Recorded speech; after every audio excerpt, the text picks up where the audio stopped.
Remember how he said while he was yet in Galilee? Yeah. Remember how he said while he was yet in Galilee.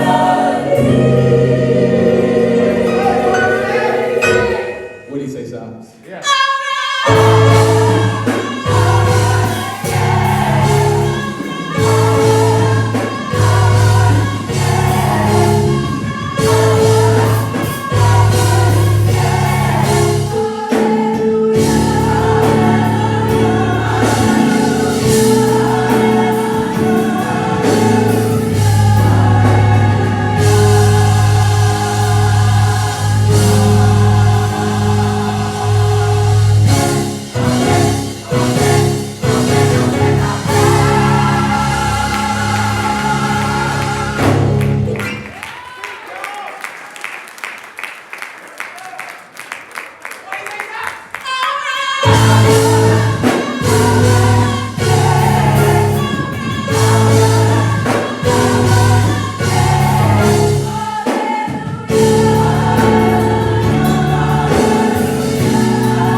Well, how y'all doing?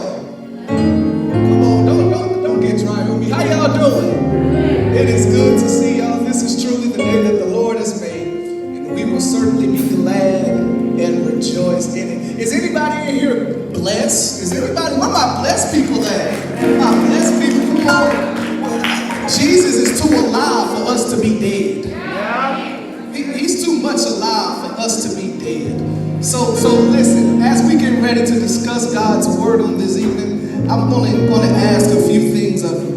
And that is that you be free, open, and ready to hear a word from God. Is anybody here ready to hear a word from God on this evening? All right, listen, I'm going to pray, and we're going to get right into the word. of Jesus, we come firstly thanking you for the privilege of worship. We thank you now that in the season where everybody has been going through a lot, where everybody has been feeling down, dark, depressed, that you've still been good. And so for that simply alone, we thank you for being good.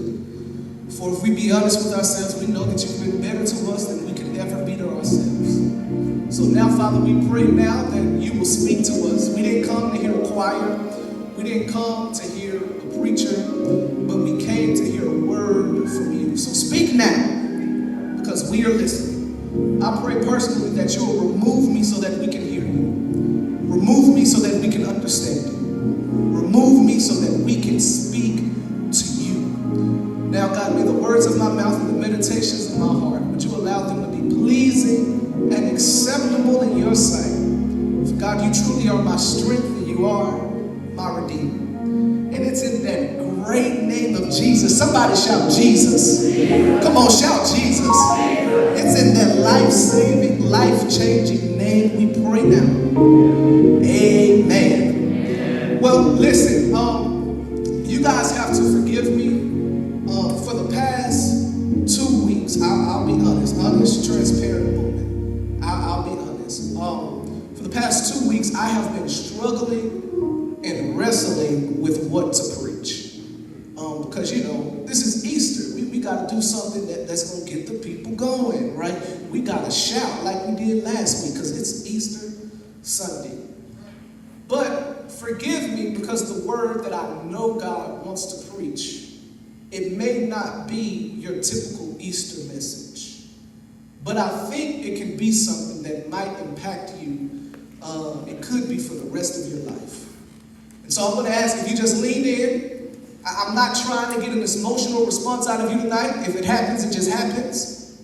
But tonight, I don't want us to get spiritually high. Where we come in, we shout, and Monday morning we going back doing the same thing we've been doing. It's kind of like when y'all roll up. Oh, come on, don't act like you don't. You roll up, you get your little blunt on or whatever, and you got your high for a little bit, but then eventually it wears off. Make it plain. And the sad reality of church is a lot of us come in just to get our spiritual fix. But tonight, I want to put some meat on your bones. I want something to stick. So if you don't mind, turn your Bibles to Luke chapter 23. And we're going to read verses 44 through 46. It's our custom here out of reverence and respect that we stand for the reading of God's word. So if you don't mind, this is your last time standing. If you don't want to stand no more, you don't have to. Luke chapter 44, all the way through 46. I'm reading from the Old Faithful tonight, King James Version, because there's a particular word that might stick out to me. Luke chapter 23, verses 44 through 46. Somebody didn't hear me. I don't know who it was. Y'all ready? Remember, give me your energy. Let's have fun tonight because it's always fun when we get to talk about Jesus. Amen? Amen. And it reads like this. And it was about the 6th hour. There was a darkness all over the earth until the 9th hour. And the sun was darkened, and the veil of the temple was rent in the midst, or in the middle. Verse 46. And when Jesus had cried out with a loud voice, he said, Father, into your hands I commend my spirit. Yes, having said this, he gave up the ghost. Verse 46, there's a particular word that sticks out, and I think we can extract a message from it. Having said this, everybody say, he gave up, the ghost. If you don't mind, let's have our one churchy moment for this evening. Look to your neighbor who has the best Easter fit on tonight, your neighbor with the best Easter fit on. Okay, somebody didn't come dressed. All right, look at him. Come on, talk to him. Say, friend. Oh, friend. Tonight I need you to learn how to let go. You may be seated in the house.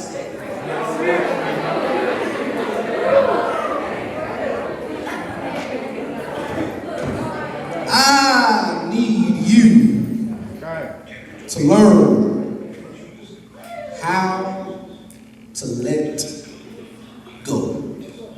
Look at one more person says, just let go. Because if we're honest tonight, you're in a relationship that needs to be let go of. If we're honest tonight, you're chasing a dream that you might want to let go. Make it make sense, Brian. Got you. I'll never forget, it was about 10 years ago. New Covenant, this church used to be in the Grove, Pleasant Grove. And I'll never forget, we had just made the purchase of this current facility that we're sitting in. And so we made the purchase, we bought the building, but now it was time to go buy some seats for the building. And so we went all the way to Waco. We looked at the seats. We purchased the seats. It's actually the seats y'all sitting in. We purchased these seats. On the way back from Waco to Dallas, a storm came. It began to rain. It was raining hard. It was windy. It was raining. We were trying to use the windshield wipers, but they just weren't cutting it. And so halfway around from Waco to Dallas, my father decided we wanted to get something to eat. So we decided we're going to go to Johnny Carino's. It's this Italian spot. We make the stop, and while we're making the exit on the highway to get to Johnny Carino's, the car hydroplaned.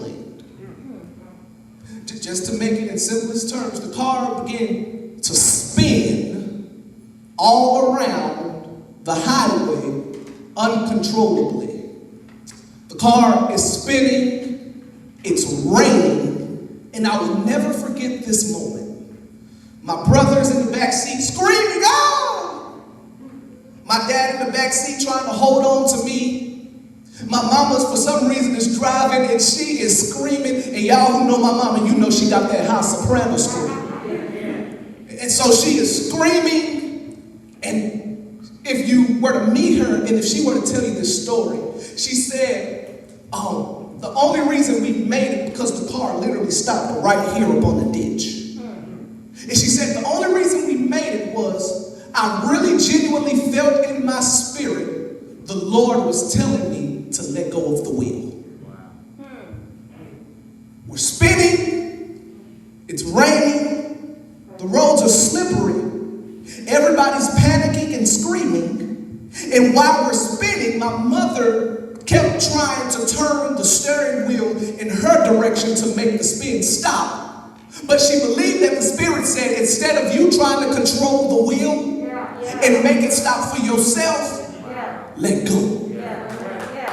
Come here, because some of you thought I was talking about driving. No, now I'm talking about your life. Because some of us, you've been trying to control the wheel of your life.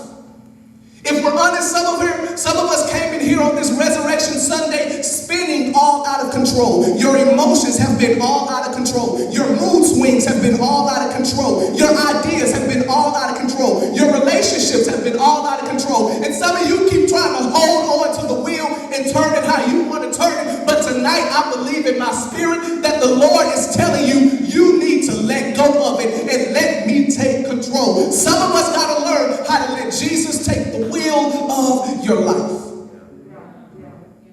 So here, Luke chapter 23, Jesus decides to let go as well. Because I know who I'm preaching to, and some of you guys ask the question, well, Sam, how do we know when it's time to let go? Yeah. Right? And so I believe there are a few tactic, practical ways Jesus shows us on when it's time to let go. Get the image. Verse 44 starts off saying that Jesus is on the cross and it's dark. Jesus is hanging and the sun is refusing to shine. It's pitch black dark. Here's the first point I want to give you. You know it's time to let go when the situation that you're involved in keeps you in the dark. It's time for you to let go when certain situations that you're in keeps you in the dark. You know, have you ever been in that situationship and you was just in the dark and you was like, it's the confusion for me. What are we? Are we dating? Are we talking? Are we friends? Right? You're in the dark. Have you ever been in a certain situation and it wasn't really clear what was going on? And you've been trying to get clarity for a few months now and still no clarity has come? That might be a sign that it might be time for you to let go. Here's why I need you to learn it might be time for you to let go when situations are dark. You ready? Because when you're in darkness, then that leads to confusion. When you're in darkness, that then leads to confusion. And I believe some of us have been in enough situations in life where we've been living in confusion. And the Bible teaches that God is not the author of confusion. So if you're in some confusing situations, that's a good indicator that what you're in is not of God. If the relationship gives you nothing but confusion, if the school where you at brings nothing but confusion, if the toxic friendship you're still in brings nothing but confusion, then you need to know that that's not of God. So I just want to ask, are you confused? Because if you're holding on to certain things and it's leaving you in confusion, that means it might be time to let it go. Does that make sense? And so here it is. The text says it's dark. Jesus is hanging on the cross. Point one, you got to let go because it's leaving you in darkness, and darkness leaves you in confusion. But look, by this point of the text, Jesus is hanging upon the cross. By this point, his nails have already been nailed to the cross. By this point, his feet have already been nailed to the cross. By this point, his side has already been pierced. By this point, he's already been beaten so badly that you can't recognize who he is anymore. By this point, he's already had the crown of 72 thorns placed upon his head. By this point of the text, Jesus has already experienced all of his suffering. Stay with me. By this point, Jesus has already said, Father, forgive them, because they don't know what they're doing. By this point, Jesus has already said, it's finished. By this point, Jesus has already said, I thirst. By this point, Jesus has already left his mother in the hands of his brother. By this point, Jesus has already fulfilled prophecy. So my question is, Jesus, if you've already done everything you were supposed to do, why are you still on the cross? Come here. Because some of us are trying to hold on to every single thing, but you've already done everything you could do. That's the point. It might be time to let go when you've done all you can do. And I know because some of us, we don't want to give up on people. Some of us, we believe in giving everybody 3, 4, 5, 6 chances. Somebody said that's too much, but I feel you. And some of us, you're holding on, but you've already done everything you could do. You've already had the uncomfortable conversation, and their actions still haven't changed. You've already tried to go to counseling and therapy, and the person still hadn't changed. You've already tried to go to HR and talk to the boss and all of that good stuff, and your situation has not yet changed. So when you've done all you can do, it might be time to let go of it. Here's why. Because when you're holding on to something or someone and you've already done everything you could do, that now means you're in a place where there's no longer purpose. And some of us, if we're honest, we've been in situations with no purpose. Why are y'all trying to vibe, but you don't plan on going any further? No purpose. Why are you dating without the intention of marrying? You too old for that. Grow up. No purpose. Why are you just trying to get a job that'll pay the bills for the next few months? Go get a career. Purpose. And some of us are in positions with no purpose. And there's no other place more dangerous in the world than being in a place with no purpose. Because when you're in a situation, when you're in a place with no purpose, now the only thing you're doing is wasting your time. And how much of our time will continue to be wasted, all because we don't want to be mature enough to be able to realize where there's purpose. And some of us got to learn, if there's no purpose, I got to let go. Now, let's grow spiritually tonight. Because some of us, if we're honest, we confuse being comfortable with being in purpose. Uh-oh, now it's time to get in their business. Here it is. Some of us, we just have gotten comfortable in our dysfunctions. And so now we just gonna think it's called purpose. No, you're just functioning in your dysfunction. Some of us are just comfortable, but you're not in purpose. And we too often wrongly identify purpose just because it makes us comfortable. Jesus was not comfortable on the cross, but he was in purpose. Which means when you're in purpose, it might not always be easy. That sometimes when you're in purpose, you might have to suffer for a little while. When you're in purpose, friends might walk away. When you're in purpose, you might be criticized. But you need to learn, if everybody leaves me, if everybody criticizes me, if things look hard, I'm still going to stay because I'm in purpose. You got to learn how to stay in the will of God. Everybody ain't going to support your vision. But stay in purpose. Everybody's not going to come in and like what you post, but stay in purpose. Is the relationship you in purpose, or you just don't feel like starting over again?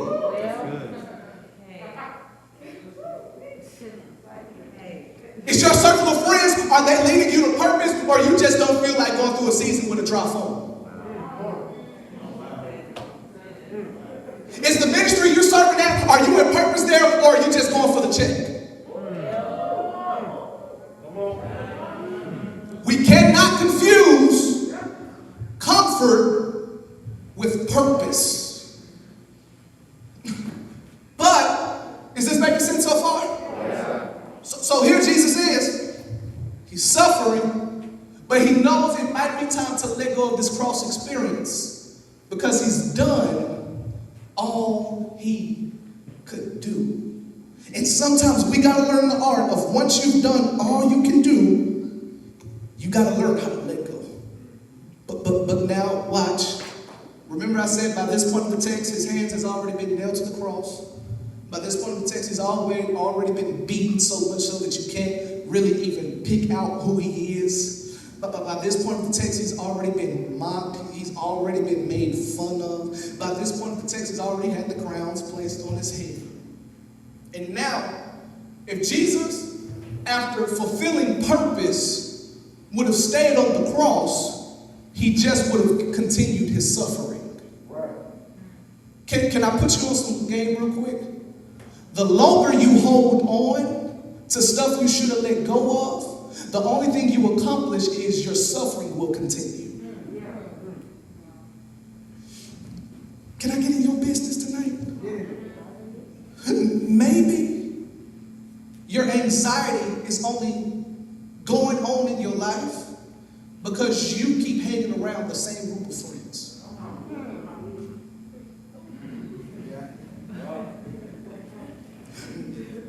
Maybe the reason why your situation has not yet changed is because you're still in the same environment. And sometimes we make the sad mistake of holding on so long that when you keep holding on, it's only causing suffering. It's kind of like when you lift weights. How many of y'all lift weights? Okay, y'all. Hey, fitness is key. Come on, let's start lifting. Myself included. It's kind of like, have you ever held a dumbbell too long and so much that by the time you let it go, your hands got blisters on them? actually lift the weight. Just try. Hold on to it for an extended period of time. Keep on using it, keep doing it. And then by the time you put it down, you will have blisters on your hand. Because you held on to the weight for so long, it caused blisters. My question to you tonight is, how many of you have a blistered soul? Because you've been carrying or holding on to so much weight. You've been carrying the weight of trying to make your parents proud, and they should just be proud because you're theirs. You've been carrying the weight for so long for trying to impress people that really don't care what you're doing anyway. How many of you got a blistered soul simply because you've been holding on to too much? And tonight, that's why God says, cast your cares on me. Cast your cares on me because I care for you. But there's also something, he says, trade in the weight of anxiety and you start praying about everything. And here's the best part, and the peace of God, which passes all understanding. Yeah, I feel good now. It will guard your heart. And so when you start praying and when you start turning it over to Jesus, then you'll get some peace that passes all understanding. AKA when people look at you and they see what you're going through, they'll say, how do they still have a smile on your face? It's because I got peace. Is there anybody in the church tonight who can testify, I got peace that will pass all understanding? You got to learn how to let go. You got to learn how to let go. Jesus teaches, because the longer you hang on, you get blistered. Right. Your suffering continues because you keep holding on to some stuff. But are y'all ready to grow spiritually tonight now? I've been on your side the whole sermon. I've been on your team. Team, let go, let go. Because some of you needed this message because you need an excuse to cut somebody off tonight. I understand. But look at what Jesus did before he gave up the ghost. I'm in the Bible. Look at what Jesus says before he gives up the ghost. Now it's going to have fun. He says, Father, into your hands I commend my spirit. You missed it. Yeah. Before Jesus gives up the ghost and dies, he said, Father, into your hands I commend my spirit. Watch. Before Jesus lets go, before Jesus walks away, before Jesus gives up the ghost, he talked to his daddy first. He's slow. He's stirred up.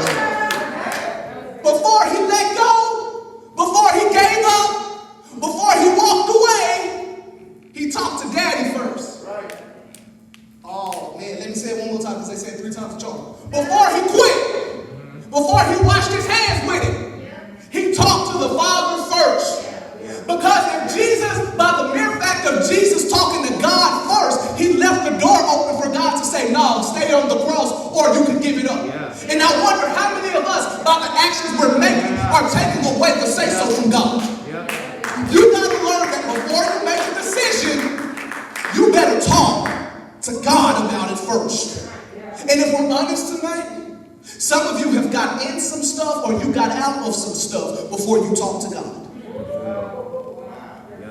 Oh, come on. Did you pray before you hopped into that one? Did you pray before you went to that job? Did you pray before you applied to that school? We got to learn how to talk to God.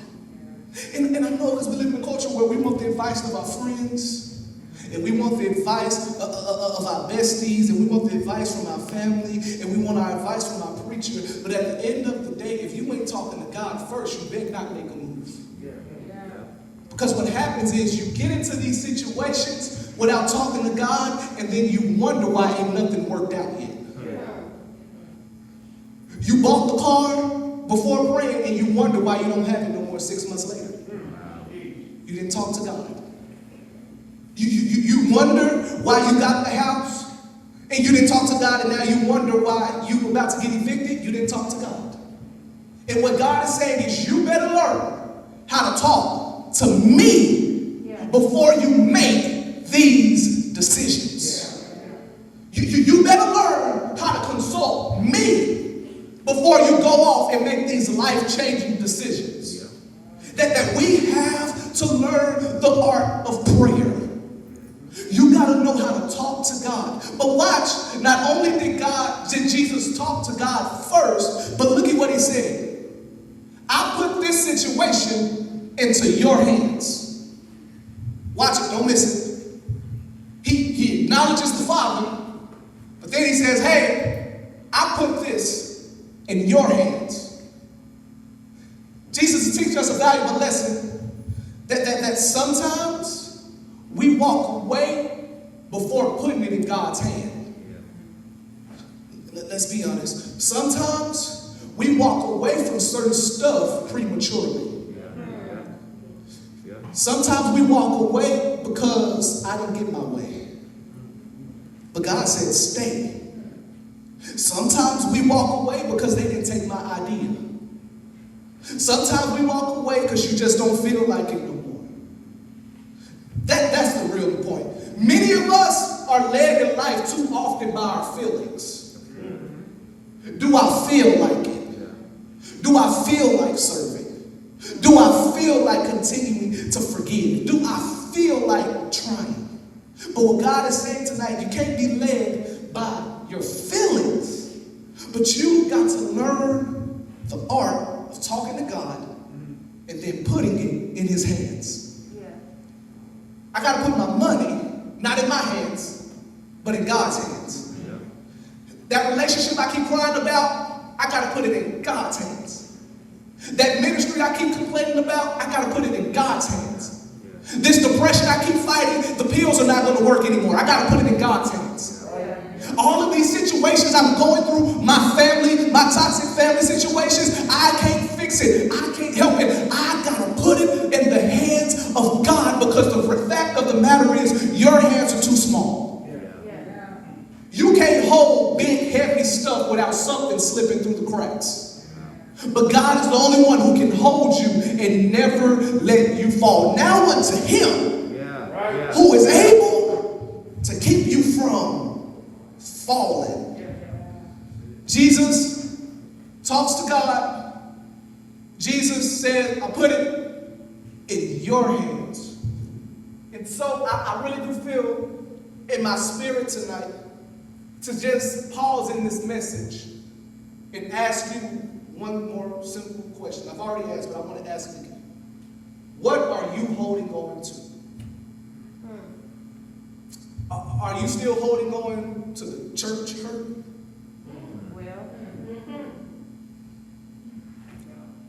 Are you still holding on to the father who wasn't in your life? Are you still holding on to some bitterness that you have towards people since high school? And some of us use this bitterness as motivation. Oh, I'm motivated to prove them wrong. They don't even care about you. You're just bitter. What are you holding on to? Are you still holding on to the past mistake you made? Are you still holding on to some type of guilt? What are you holding on to? Are you still holding on to some stuff that's still causing damage? What are you? This message ain't for your neighbor, it ain't for your friend, it's for you. Ask yourself, what am I holding on to that tonight God is telling me to let go of? Look, he said, I put it into your hands. And I just want to encourage you tonight, whatever you came through those doors with, to go ahead on your way out to leave it in the hands of God. Whatever you came in with, whatever bad attitudes you had coming in because somebody cut you off, whatever bad attitude you had coming in because you've been struggling with certain issues, you better not walk out of this church with them still in your hand. That relationship you came in here in your feelings about, put it in the hands of God, and don't you walk out of this church the same. Can I push it? Some of you have been holding on to too much sin. You've been holding on to the relationship that you sex. Tonight, God says, let it go. Some of you, you came in holding too much sin. You got the crown in your car. Tonight, God says, let it go. I don't know what you're holding on to. Some of you, you came in here with some toxic friendships that you knew God has been calling you to get rid of a long time ago. Tonight, when you walk out of those doors, let it go. And I'm sorry if this message doesn't do it for you tonight, but I feel this burden in my heart. You need to let go of what you've been holding on to. But now I can get churchy for you if that's just to fulfill your religious order tonight. But because I'm not the smartest person in the world, but I'm all right. I mean, I know what 2 plus 2 is. I'm decent. I'm smart. Jesus could never get to the grave if he stayed on the cross. I thought that would have got it. Yeah, make it plain. Jesus could never ascend back into heaven if he didn't descend from the cross. Here's the real point. Let this one marinate in your spirit all week.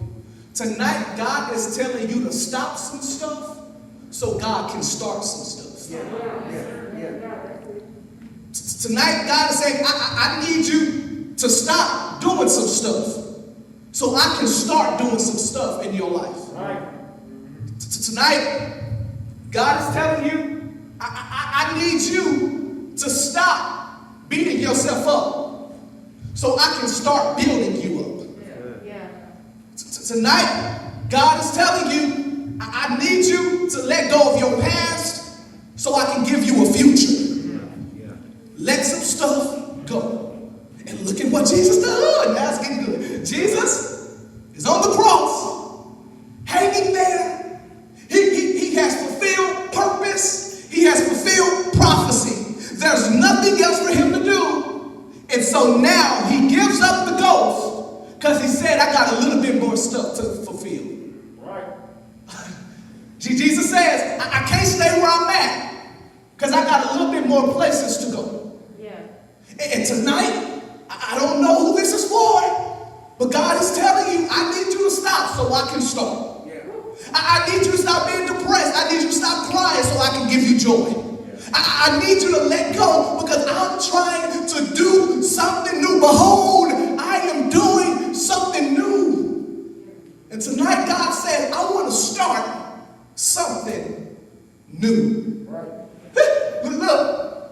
Jesus could not go to the grave if he stays on the cross.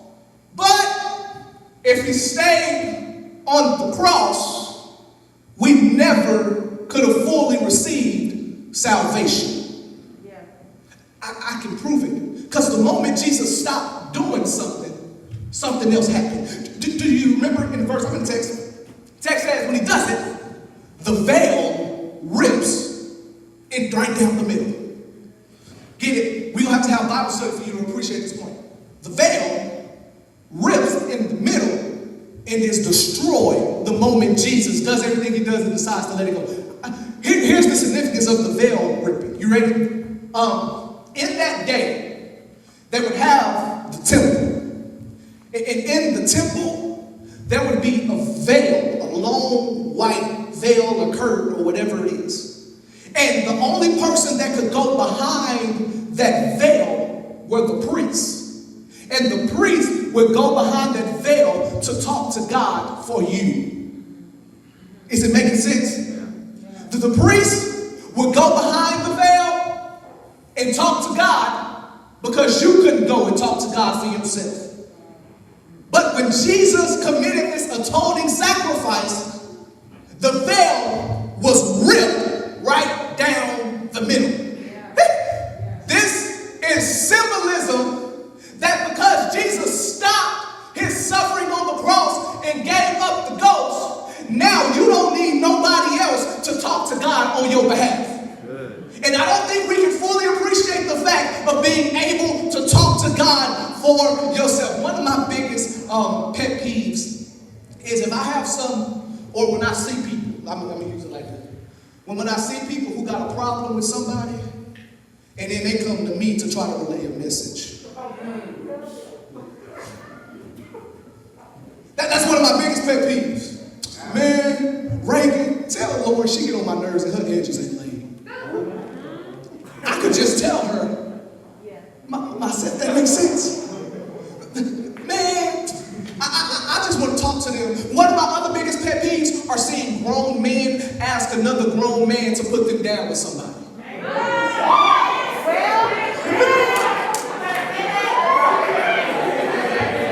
Y'all ain't said amen this whole sermon.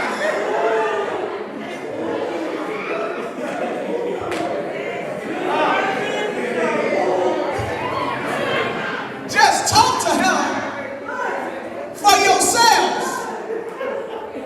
Wait, because some of us, one of my other big pet peeves, Sam, I know you're the preacher, you're the pastor. Can you send a prayer for me? You can talk to God for yourself, sis. Don't get me wrong, I'm going to pray for you.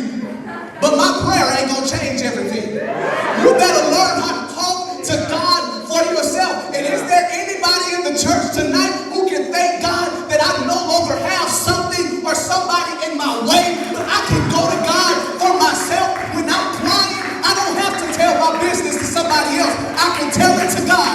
When I'm going through some struggles, I don't have to tell everybody else my business. I'm going to tell it to God, because if I tell God, ain't nobody else going to find out anyway. Is there anybody in the church tonight who can thank God I don't have nobody else standing in the way between my relationship with me and God? One of my other biggest pet peeves, and ladies, y'all might come back next week because I might agree with y'all on this. One of my other biggest pet peeves is when a girl sees another girl happy in a relationship. Well, we already know who's going to Period, boo.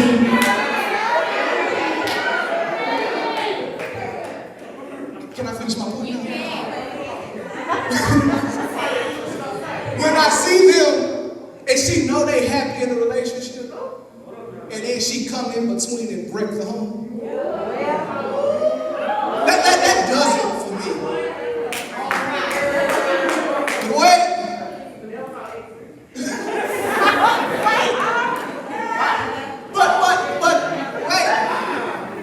Wait, because one of my other pet peeves is the dude sees it happening and he don't say nothing.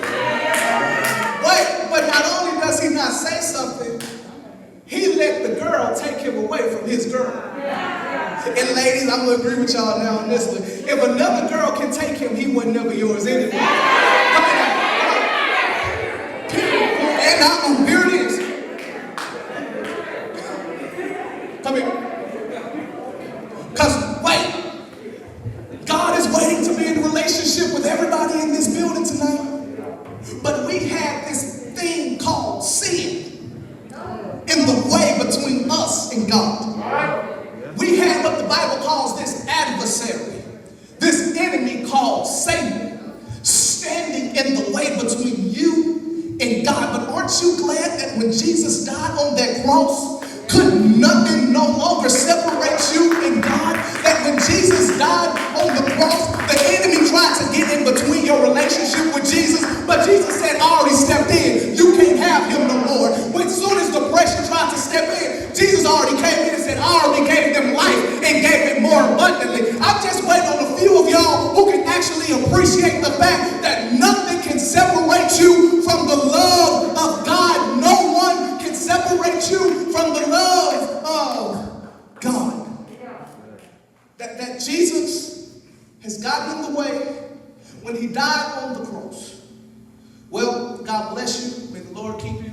Thank you for attending my TED Talk tonight. But I got to tell you one more thing. Not only did he give it up, not only did he rip the veil in half, meaning he disrupted that in between, he disrupted the enemy of sin, but he did one more thing. Jesus, he dies on the cross. Thank you, Holy Spirit. Can I stop right here? Do y'all got 2 more minutes to listen? Yeah. Text says, Jesus died on the cross. Teaches us a good lesson. Sometimes you got to learn how to let some stuff die. You got to let some stuff die. But watch. Because sometimes out of death comes life. Sometimes before anything can live, some stuff got to die. And aren't you glad that Jesus said, listen, everybody in this room, including Sam, was dead in their sin. Let's go home. Everybody in this room tonight was dead in your sin. Everybody in this room tonight, I'm going to say some stuff we usually don't like to hear, but everybody in this room tonight before Jesus died was on your way to hell. Everybody in this room tonight, but before Jesus died, was a slave to sin. Which means there was some stuff you couldn't be free from even if you wanted to. But Jesus did a few things that led to death so that you could live. Jesus left eternity and came to the temporary so you could live. Right. Jesus left everlasting peace and came down to chaos so that you could live. Jesus came down to earth with the Virgin Mary. I'm just giving you the gospel now. We're going to go home. He came down just so that you could live. Jesus went around doing nothing but good, like healing the sick, raising the dead, giving sight to the blind, turning water into wine, just so you could live. Is this making sense so far? Jesus was betrayed by a disciple named Judas, just so you could live. Jesus was doubted by a disciple named Thomas, just so you could live.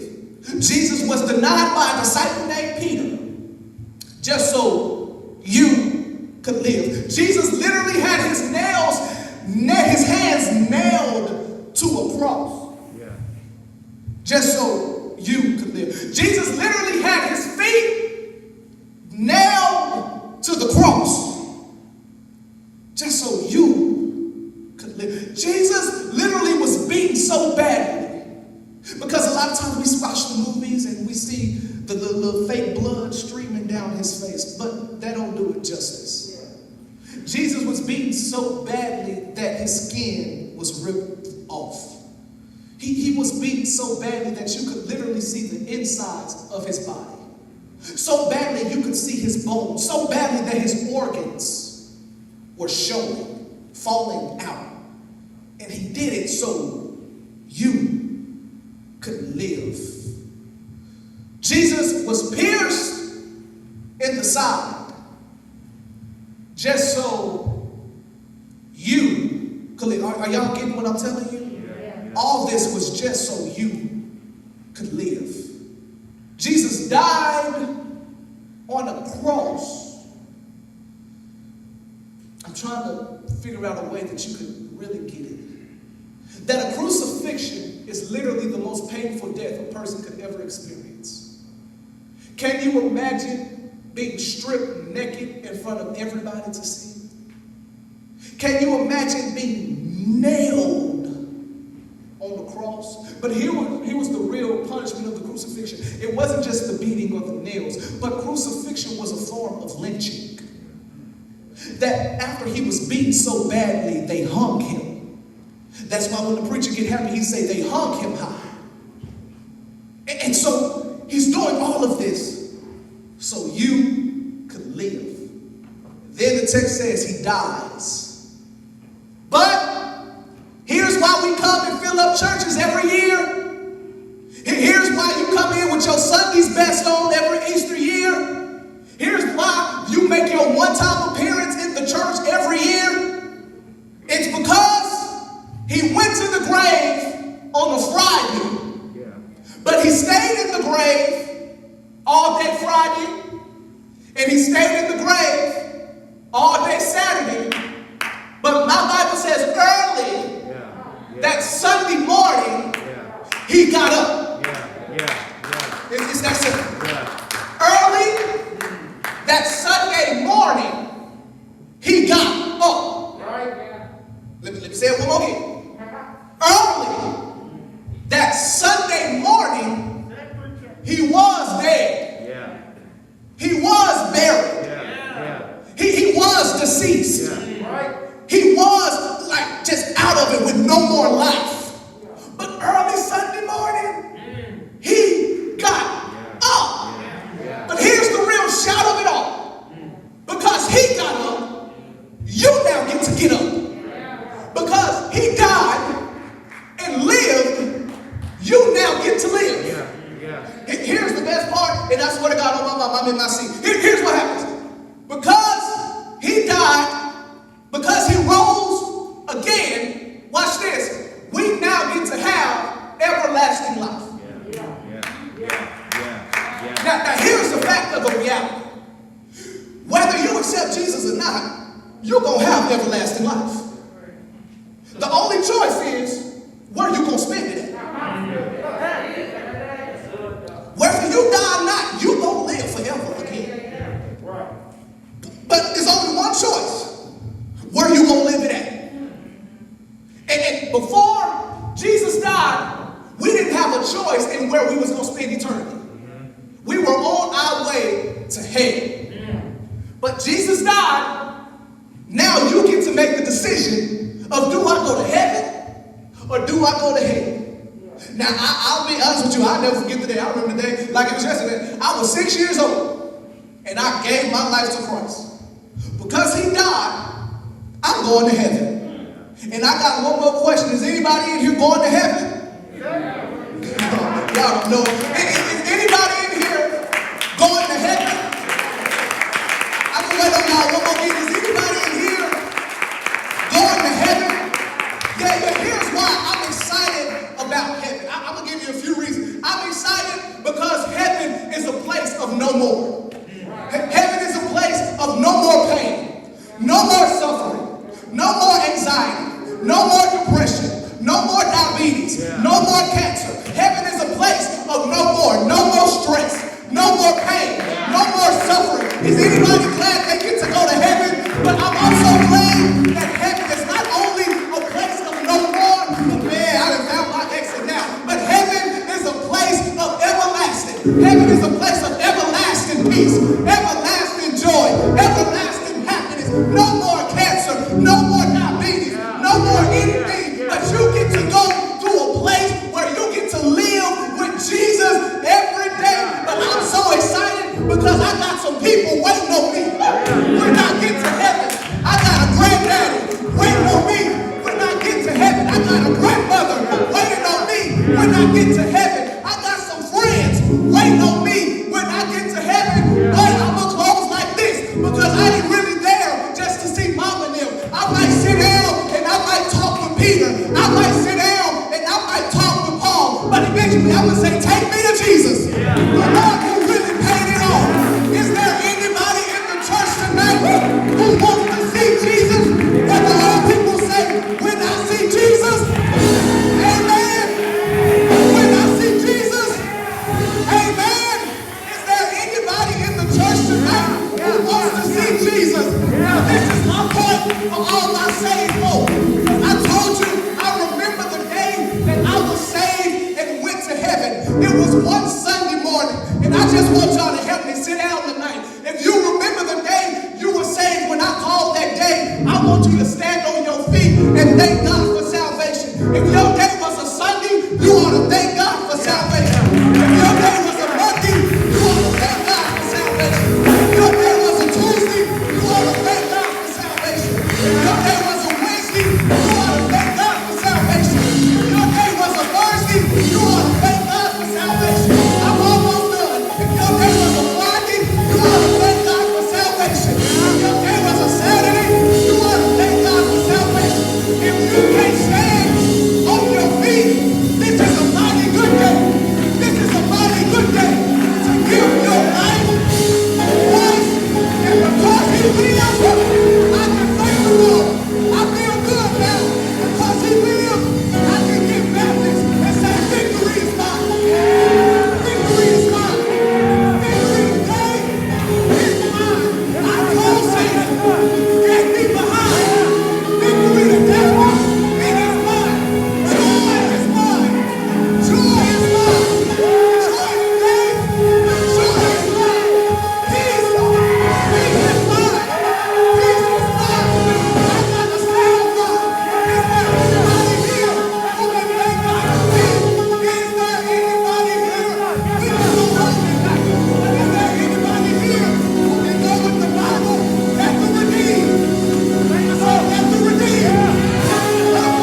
Look at one more neighbor.